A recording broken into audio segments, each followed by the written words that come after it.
रात के 12 बजे सड़क पर रुकी इस टैक्सी में कुछ ऐसा था जो इंसान नहीं हो सकता था।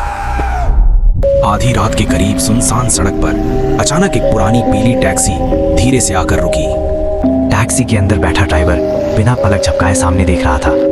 उसकी आंखें गहरी खाली थीं, जैसे उसमें जान ही ना हो। सड़क किनारे खड़ा अर्जुन कुछ पल तक उस टैक्सी को घूरता रहा, जैसे उसमें कुछ बेहद अजीब हो। चारों तरफ ठंडी हवा, पीली स्ट्रीट लाइट और डरावना सन्नाटा फैला हुआ था।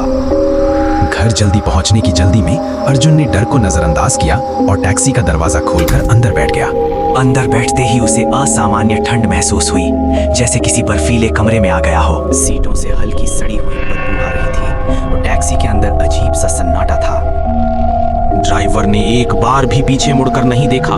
उसकी गर्दन पत्थर की तरह बिल्कुल सीधी थी। टैक्सी चल पड़ी और कुछ ही मिनटों में सड़क और भी सुनसान होने लगी। अर्जुन ने महसूस किया कि ड्राइवर की काली आंखें और उसका चेहरा बदल गया है, पर वो सिर्फ उसको पीछे से थोड़ा देखकर महसूस हुआ था ये चीज। कुछ देर बाद अर्जुन को एहसास हुआ कि टैक्सी उस रास्ते से नहीं जा रही जो उसके घर की तरफ जाता था।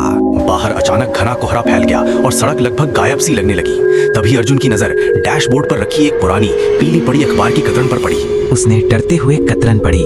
20 साल पहले इसी सड़क पर एक टैक्सी ड्राइवर की रहस्यमयी मौत। अगली लाइन पढ़ते ही उसका दिल तेजी से धड़कने लगा। गवाहों ने कहा था उसकी आंखें पूरी तरह काली थीं। अर्जुन का गला सूख गया। उसने धीरे धीरे रियर व्यू मिरर की तरफ देखा। शीशे में अर्जुन का चेहरा दिख रहा था, लेकिन ड्राइवर की सीट पूरी तरह खाली थी। अचानक टैक्सी के रियर व्यू मिरर की लाइट अचानक झटके से फूट जाती है। तभी अर्जुन को अपने कान के बिल्कुल पास ठंडी सांस और धीमी फुसफुसाहट सुनाई दी। तुम भी यहीं रहोगे।